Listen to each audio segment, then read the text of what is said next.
ఈ short video ఒక sister కోసం తన కన్ఫర్మేషన్ కోసం చేస్తున్నానండి. తన ఆన్లైన్లో టెక్స్ట్ పెట్టింది కాబట్టి నేను ఆన్లైన్లోనే రిప్లై ఇస్తున్నాను. ఇదిగోండి, రంగోలి అరుణ గారు, మీ పార్సిల్ ఇది. ఇవాల్టి బుకింగ్స్లో మీరు బుక్ చేసుకున్న ఒకే ఒక శారీ. ఇన్ని చీరల్లో నేను ఇందాక మొత్తం చూపించాను. ఇవన్నీ కూడా ఇప్పుడు వాళ్ళ పేర్లు, ఫోన్ నెంబర్లు రాసి పెట్టాను. కొంచెం టైం ఇవ్వండి. ఇవాళ ఆర్డర్ చేసి ఒక శారీ మీరు, ఆ శారీ అసలు నిన్న వీడియోలో మీరు కామెంట్ పెట్టారు, అది ఎట్లా పెడతారు?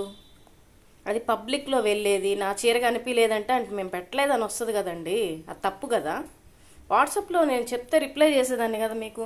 ఇంకా పెట్టాల్సినవి కూడా ఉన్నాయి. ఇప్పుడు ఇంతవరకే పెట్టాను నేను. ఇవాల్టి ఆర్డర్స్ ఇవన్నీ కూడా ఇవాల్టి ఆర్డర్స్ ఇంతవరకు పెట్టాను ప్రస్తుతానికి. ఇదిగోండి మీ చీర, ఇదిగోండి మీ పేరు, ఫోన్ నెంబరు. నేను వాట్సాప్లో రిప్లై చేస్తుంటే వాట్సాప్లోనే